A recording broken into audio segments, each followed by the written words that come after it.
afternoon. I am Minister Justin Trudeau, Deputy Prime Minister Freeland, Minister Hussen, Minister Gould, Minister Tassi, and MP Collins to Hamilton Mountain today for an important announcement that is so critical to families all across Canada, especially here in Hamilton. We're in the thick of a housing crisis. Minister Hussen was here with me on the campaign trail. That's what we heard at the doors. The average house price in Hamilton is now over $1 million. It's surreal even to think about it. And many of our constituents are worried about being able to afford their own home. As a parent of a teenager, I really get you're also worried about your children, how they'll be able to afford a home. And the cost of living keeps going up too. But we have a plan. And it's a good plan. The budget Deputy Prime Minister Freeland presented yesterday, it includes solid strategies for making housing more affordable for all Canadians. I'm incredibly proud to be a part of this government that's making these responsible investments to make it easier for my constituents and for all Canadians to buy a home. And so, the first time I met the Prime Minister and the Deputy Prime Minister, I was still a journalist. It's still weird for me to be on this side of the news conference. It was like 2013, 2014. I don't know if you'll remember this, but you were running for your seat for the first time. And we were meeting at Tim Hortons for the campaign. And the first thing I was told was that the leader of the party at that time, not quite Prime Minister yet, wasn't supposed to do any media. And when he got there, the first thing he said was, "I'm not supposed to do any media, but whatever." And he took the time and he answered all the questions. And it was really personable and friendly. And I was touched. And same with you, like, great interviews, really personable. I was very inspired. And they went inside the Tim Hortons and we waited for the shot after they were done speaking with constituents. I know as journalists you spend a lot of time waiting outside. I'll keep it quick. I appreciate that. But as you were coming out of the Tim Hortons, a man walked up to you and you talked for a minute and then you started hugging and you were both crying and I was like, I didn't understand what was going on. And you took the time, you came over, I didn't even have to ask, and let me know that you had just encountered by surprise a former RCMP officer who had guarded you when you were a little boy. And I was verklempt. I wasn't supposed to feel that way as a journalist, but it was a beautiful first meeting, and I've been inspired ever since. So thank you very much for being here today. And thank you for the leadership that you've given us over the past 6 years. And so with that, I would like to turn this over to Prime Minister Trudeau now to talk about a subject discussed by so many families here on Hamilton Mountain and across the city every day, affordable housing.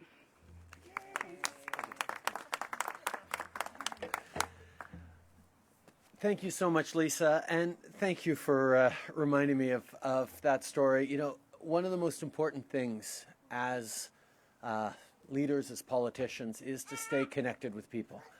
And over the years, I've been able to travel to Hamilton and come here a number of times for great announcements, but right across the country as well, where you spend time hearing about the concerns people are facing and try very much to build solutions that are going to respond to them. And that's the work that we have to do as politicians. And there's a lot of time for cynicism and criticism, absolutely.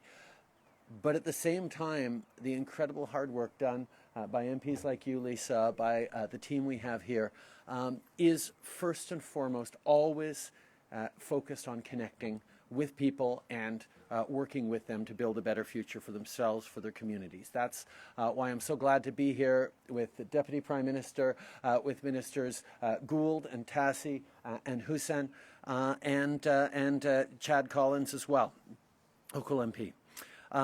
Yesterday, Christia presented our 2022 budget. It's a plan to make life more affordable for Canadians and to grow our economy. A plan that invests in people.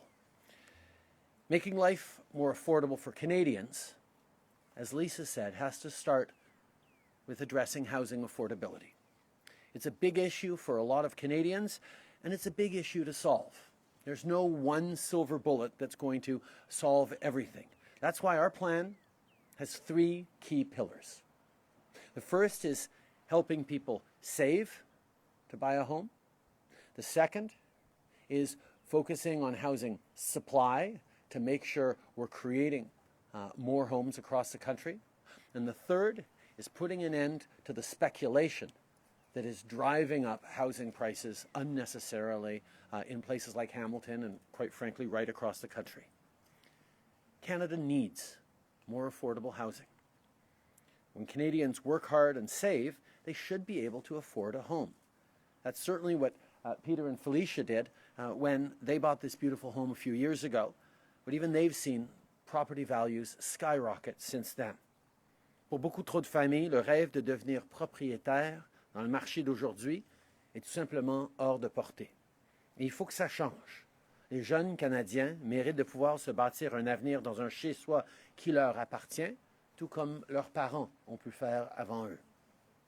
I met Ala and Amit earlier today, who have 3 young children and rent their home. We talked about the challenge of home affordability and the fact that even as they're working hard and trying to set aside some money, the growth of prices, the exponential costs of housing just get further and further out of reach no matter how hard they work now. That's not right. In a country like Canada, we should be able to make sure that people who work hard, who want to start a family in communities they love, should be able to find a home. Well, we need solutions that'll work for them and for Pete and Felicia and for families right across the country. Every family is facing different situations, which is why we're putting forward a range of solutions that each of them will help. One of the many challenges for Canadians is to be able to save enough money for a down payment.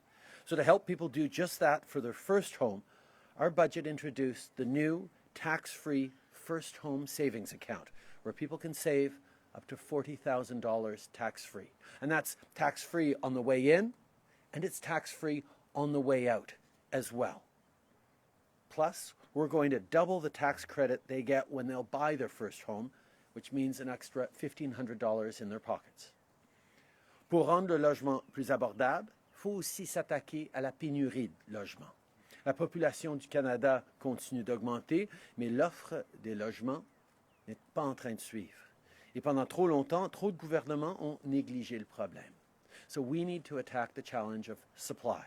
This budget puts Canada on a path to double housing construction over the next decade, and that'll mean working with provinces, territories, municipalities, and builders. The new Housing Accelerator Fund will help municipalities, including small towns, unlock supply.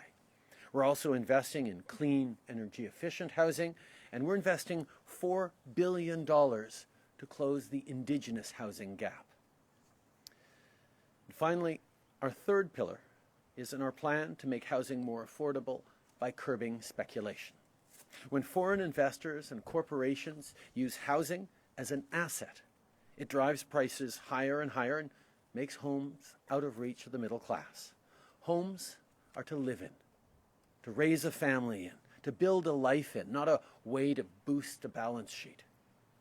So in this budget, we're going to be banning foreign buyers for 2 years, curbing speculative practices, and moving forward on a home buyer's Bill of Rights. Tous les Canadiens méritent d'avoir un chez-soi abordable. Avec ce budget, on se donne des outils pour changer les choses.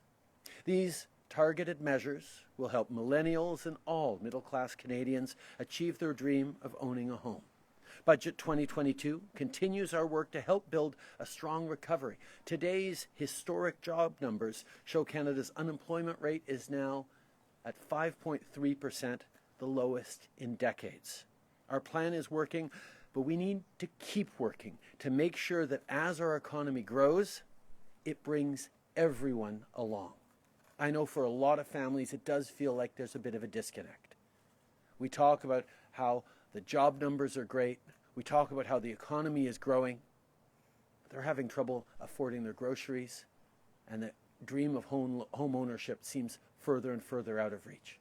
That's why the work we're doing in government is focused on making sure that even as the economy grows, which we want, all Canadians get to benefit. That's where things like childcare, things like housing supports, things like investments in students, investments in seniors, all help us move forward in the right direction. To talk about more on that, I'm very happy right now to turn it over to our extraordinary Finance Minister, Chrystia Freeland. Chrystia. And thank you for that too. I need a little bit of a boost.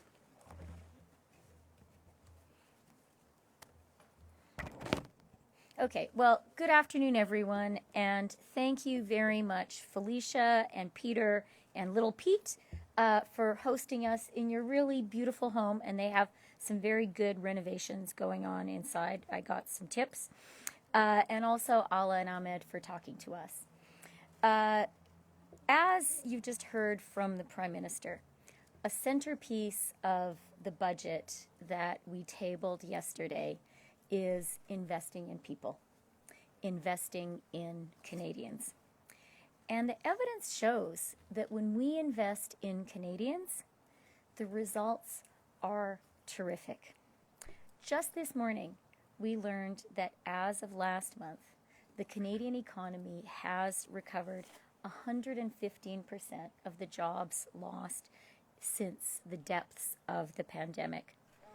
That compares to the U.S., where only 93% of lost jobs have recovered. And think about that for a minute. When COVID hit, 3 million Canadians lost their jobs. That was 3 million tragedies. 3 million families really, really worried about their future. We've recovered all of those lost jobs and more. And in fact, the unemployment rate in Canada is now 5.3%. That is the lowest level since when we first began collecting comparable statistics in 1976. So thank you, Canadians. Extraordinary work getting through and climbing out of the COVID recession. But what we also know is it's not enough. Having a job is a really, really important part of making life affordable. It's an important part of paying the bills. But we know that people are struggling to afford housing in Canada. Mais nous savons que c'est un grave problème. Le Canada n'a pas suffisamment de logements. Il nous en faut plus, et ce, rapidement. Le budget constitue le plan le plus ambitieux de l'histoire du Canada à mettre en œuvre pour régler ce défi important. Au cours des 10 prochaines années, nous doublerons le nombre de logements que nous construirons. Canada has a problem. We just don't have enough homes. We have a growing population, which is great. Canada has the fastest growing population in the G7. But housing supply just has not kept pace. So we need to build more homes for a growing country, and we need to do it quickly. The budget that we presented yesterday has a plan to address exactly that problem by doubling the number of new homes that Canada will build over the next 10 years. And we also know that we need to make it easier for families like Ala and Ahmed's to get those first keys of their own. Here's how we plan to do that. We'll help Canadians save up for and buy their first home by doubling the first-time home buyer's tax credit and creating a new tax-free first home savings account. We're going to stop foreign investors from buying up properties, and we're going to ensure that houses in Canada are used as homes for Canadian families and do not become a speculative financial asset class. And we're going to support rent-to-own projects and move forward on a home buyer's bill of rights to make the market fairer for Canadians. We need housing that is affordable for everyone. And that means we have to keep on investing to ensure an entire generation of Canadians are not priced out of owning a home. As Canada grows and as our growing country becomes more prosperous, we're going to need to continue to invest year after year after year in building more homes for our growing country. That's what we set out to do in the budget we tabled yesterday. And I now have the real privilege of turning over the mic to my colleague, my friend, Minister Ahmed Hussen, and he's the guy who is in charge of implementing this fantastic housing plan. Over to you, Ahmed.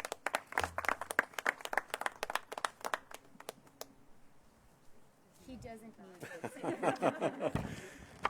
Thank you so much, Deputy Prime Minister Chrystia Freeland. Merci beaucoup tout le monde. Thank you for your remarks. Your continued hard work to ensure that Canadians are able to build the future of their dreams is incredibly important. Thank you for everything that you do. And Prime Minister, you and Chrystia are the Prime Minister and Deputy Prime Minister that brought in childcare, and now you're bringing in housing supports for Canadians. Thank you.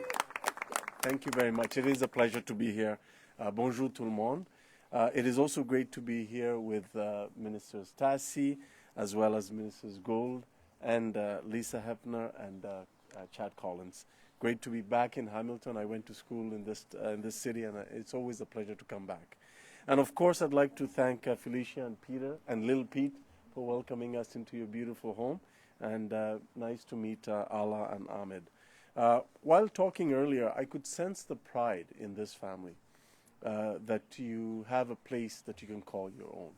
And growing up in social housing in Regent Park for a number of years, I can't even describe the peace of mind that comes with having a safe and affordable place that you can go to at the end of a long day at work or school. And for many Canadians, owning a home feels like a dream that is just a little bit out of reach. But the bottom line is that, as the Prime Minister said, owning a home should not be a luxury. It should be. It shouldn't be a luxury that is accessed by only a select few. It should be something that should be within reach of all working Canadians that save and work hard towards the dream of home ownership. And that's why our government recognized housing as a human right. We brought back federal leadership in housing. And we know people across the country are facing a number of different housing challenges across the spectrum. That's why we brought in the National Housing Strategy. And yesterday, Finance Minister Chrystia Freeland is helping to enable us to take the next actions with respect to housing challenges faced by Canadians through Budget 2022. We're investing over $14 billion that will create homes for even more Canadians from coast to coast to coast. Through Budget 2022, we're keeping our focus on bringing home ownership within reach. And as the Prime Minister highlighted earlier, it starts with helping people to save for their first home. It's really important. The new first-time homebuyer tax-free savings account will enable Canadians, first-time homebuyers, to put up to $40,000 in a tax-free savings account. And in addition to that, we will be extending the first-time homebuyer incentive program to 2025.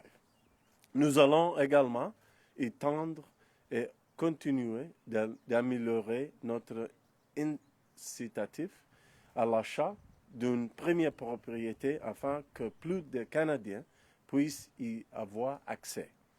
That's on top of doubling the first-time homebuyers tax credit to $10,000.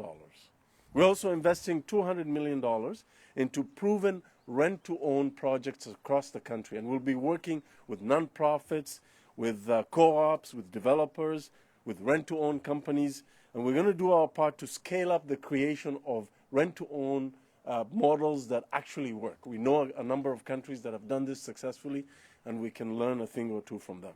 C'est une excellente nouvelle pour tous les Canadiens. This is all great news for Canadians, but we're not stopping there.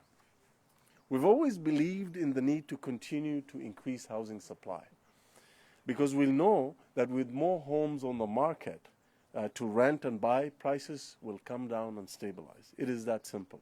So we're going to help municipalities and regional governments to cut red tape, increase their capacity to build more supply and faster, and help them to put in place measures to unlock the barriers that prevent more housing supply.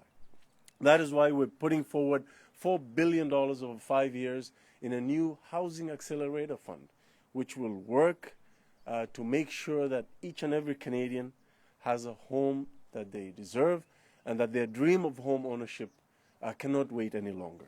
The program will give municipalities the support that they need and speed up the process, cut costly backlogs down, and have more than 100,000 homes built quickly. This is a win-win for Canadian families, renters, and buyers.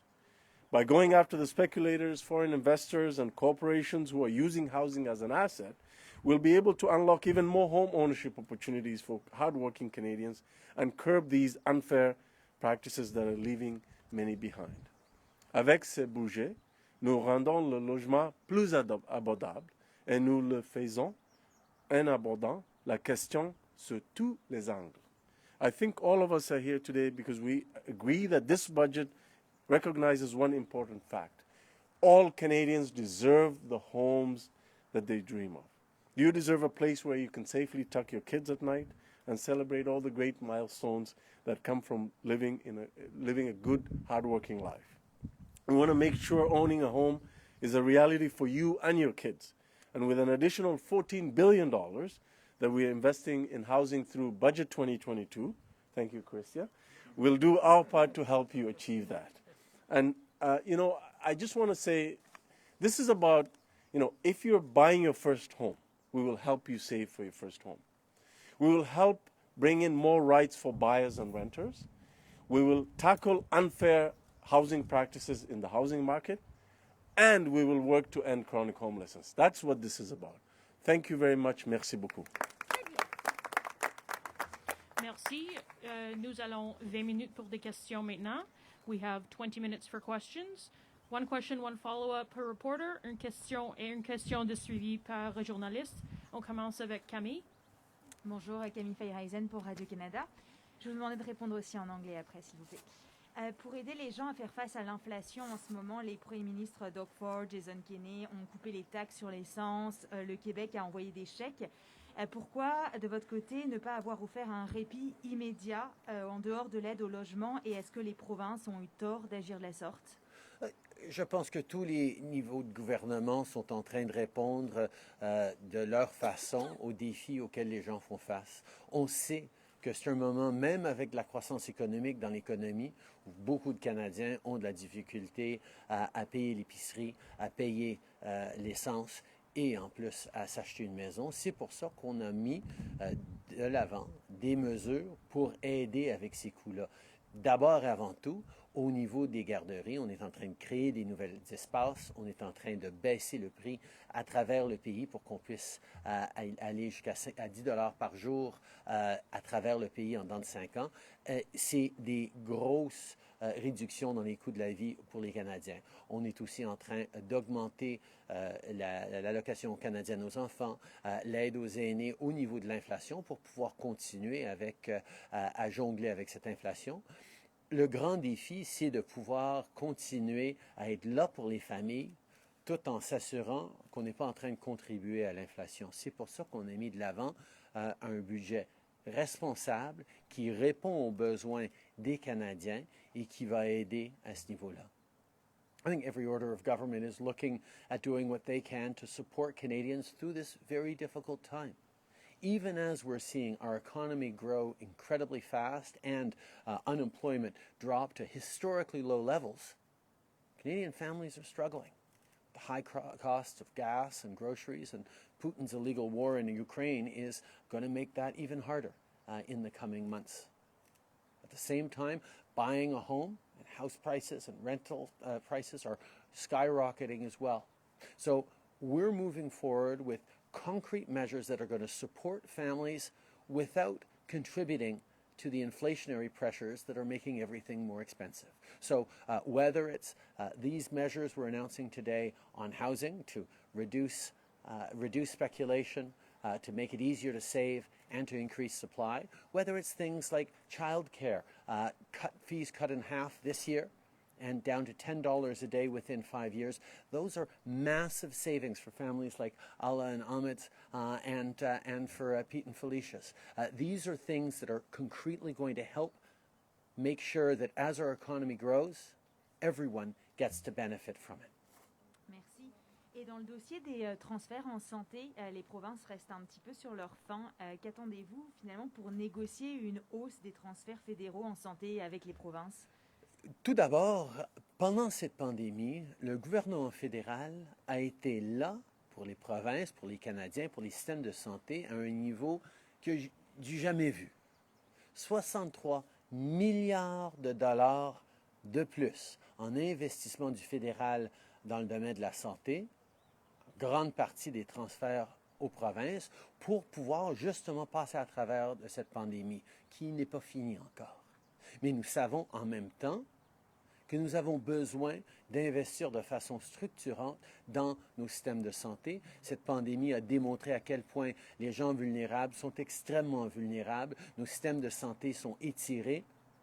Nous devons d'être là en tant que partenaires. Alors, nous sommes en train d'avoir des discussions préliminaires avec les provinces sur comment on peut aller de l'avant pour, oui, augmenter pas seulement les transferts en santé, mais s'assurer que les Canadiens, partout au pays, reçoivent les meilleurs résultats de ces investissements, les meilleures qualités de soins de santé à travers le pays. Ça, c'est le grand défi que les gens réclament pendant et depuis cette pandémie, et c'est sur ça qu'on va continuer à travailler en partenariat avec les provinces.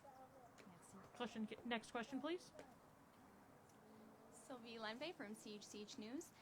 When will the new housing plan help people who are struggling right now to find relief? Because I do believe it's 2023 when you can start putting money into the first home tax-free savings account. So what are the immediate changes we can see? Over the past number of years, we've made significant investments in housing, but as we're seeing, we need to do even more. In 2017, we came forward with a national housing strategy that's up to about $70 billion worth of investments that is helping millions of Canadian families get into their homes over the past few years.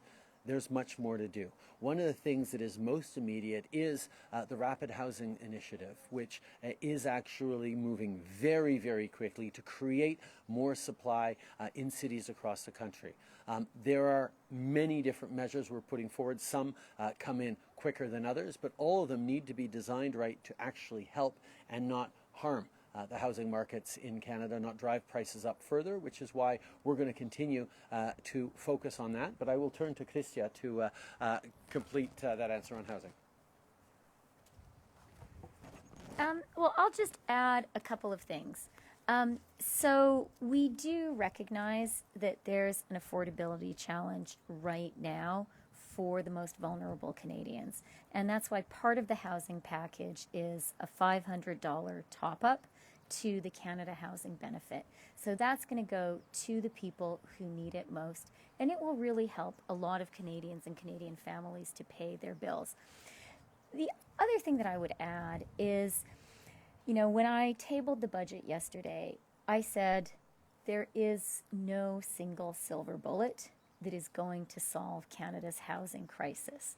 Nothing that is going to mean that tomorrow every single Canadian can own a home in the neighborhood where they want to live. Canadians are smart, and they want us to have a plan which is honest and realistic.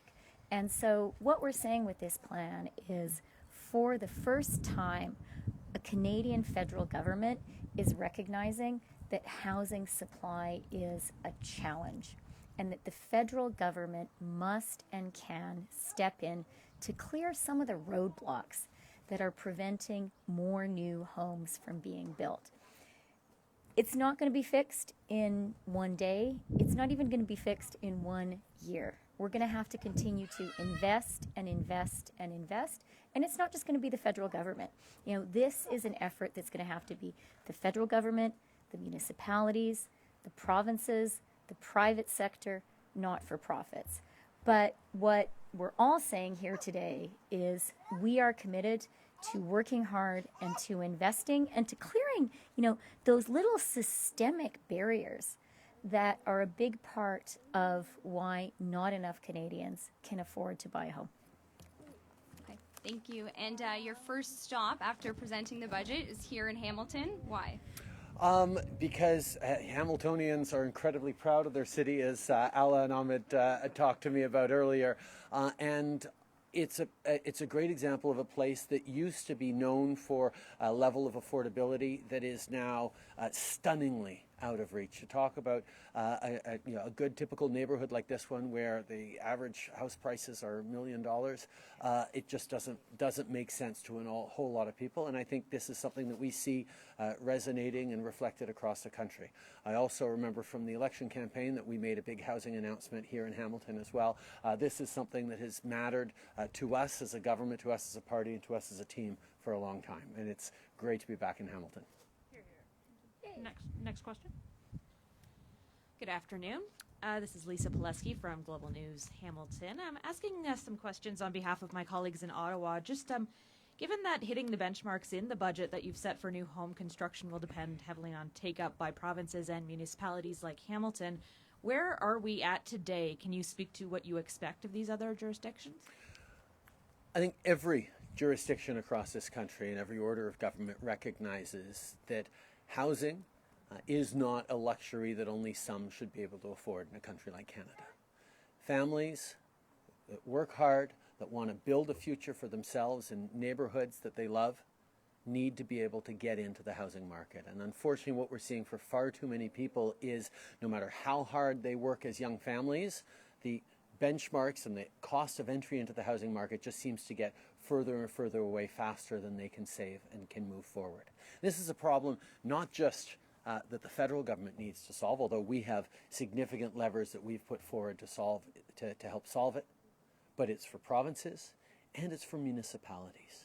And we recognize, for example, that one of the challenges on municipalities isn't so much that they can put in huge amounts more money, because we all know how strapped municipal budgets are, but with federal investments that are targeting and supporting municipalities to unlock new supply, whether it's by accelerating permitting processes, whether it's by giving them supports for new developments, whether it's looking at conversion of existing stock, whether it's through things like the Rapid Housing Initiative. There are lots of things that an active, engaged federal government can do to help municipalities solve this challenge that they know is a huge reality for all their citizens. So yes, it is going to require all orders of government to work together.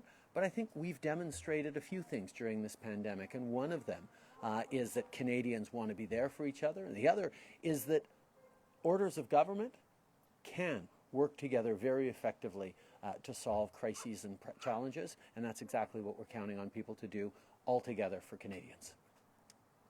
And given that the federal government owns so much property in the country, is there a role for the federal government to build homes on its own property to, in effect, become a landlord or residential property developer? I think the federal government knows that there are many things that we can do to help, and making more federal lands available to create housing is a very good idea, but we know that housing developments are best partnered with builders, with municipalities, with people who have the experience in doing it. The federal government is there to create the conditions and the supports to make it happen, and that's why we are so confident that we're going to be able to double the amount of new homes in this country in the next 10 years. Thanks very much. Next question, please. Hi, Nicole Thompson, the Canadian Press. The budget contained few details about how the new dental care program will actually work. Will it be administered by the federal government, or will that be downloaded to the provinces? It's not right that in Canada, whether or not you can get a rotten tooth fixed depends on what your income is, or whether or not you have insurance. That's why moving forward with dental care for low-income Canadians is a priority of ours that we have put at the heart of this budget. We're going to work in partnership with provinces and territories and across jurisdictions to make sure that we are targeting supports first in the first 12 months to kids under 12 from low-income families to be able to access free dental care, and then over the coming years expand it so that every Canadian, every Canadian has access to dental care by focusing on making it available to low-income Canadians. This is a priority we've had. There's, as in so many things in this budget, work to do to deliver it. But we demonstrated last year with childcare, where there was a lot of skepticism as to whether or not Canada would actually achieve the childcare benchmarks, that we rolled up our sleeves, we worked on something that really matters to Canadians, and we got national childcare right across the country on cutting fees in half this year, and on our way to $10 within 5 years. Okay, and how will $1.7 billion a year, once the program is fully implemented, be enough to provide dental care to families in Canada earning less than $90,000 annually? Should families expect to receive only very basic dental care? I'm happy to turn over to Minister Freeland for that one. So that 1.7 is actually higher than the PBO costing of the dental care proposal when it was put forward during the election campaign.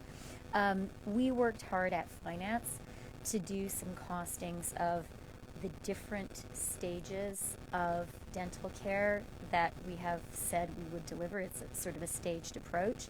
And the money that we set aside in the budget reflects those step-by-step costings. As the Prime Minister said, this is money we have put on the table, and now we have to do the work of rolling up our sleeves, working carefully with provinces and territories, and figuring out exactly how we are going to implement this program. And I am not going to claim it's going to be easy or simple. A collaborative approach always takes time, and it takes lots and lots of conversations. That's what all of us here actually discovered in working on early learning and childcare. But it's really the right thing to do. And I think that the challenges Canadians are facing now with affordability have made dental care an even better idea. You know, when I have talked to Canadians, vulnerable Canadians who are struggling with the cost of living right now, people have said to me, you know, groceries are so expensive now, it costs more than it did before to fill up my car or my truck, and I'm not sure I can afford to go to the dentist. I'm not sure I can afford to take my kid to the dentist. And I think it's just not right in our country for someone to lose a tooth or have to go to emergency because they don't have the money to go to the dentist. So we are going to do this. There is a significant amount of money in the budget to pay for it. And now we have to roll up our sleeves in order to, you know, work with the provinces and territories and develop a program. Next question, please. Hi there, Dan Takama from CBC News. I have a question on behalf of my colleagues in Ottawa, and if you wouldn't mind answering in French as well, that would be great. The federal budget talks about the need to address chronic labor shortages, but in Canada there are thousands of skilled workers and recent grads who are waiting in limbo but can't get permanent residency. IRCC hasn't held express entry draws for the Canadian Experience class since last September, for the Skilled Workers Program since 2020. Can you give them a concrete date as to when draws, which used to happen every 2 weeks, will happen, and what those whose visas are expiring in the coming weeks and will have to leave Canada because your government hasn't allowed them to apply for PR, will they be granted an extension on their visas?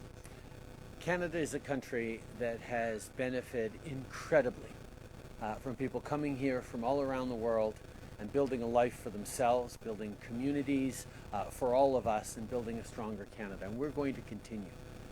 Obviously, the 2 years almost in which Canada had closed its borders because of COVID-19 created challenges and backlogs and delays in getting in the labor force that we need, getting in the new Canadians that we need to build the future. And that's why the Department of Immigration is working incredibly hard with some of the most ambitious targets Canada has ever seen, over 400,000 new Canadians to be coming in this year.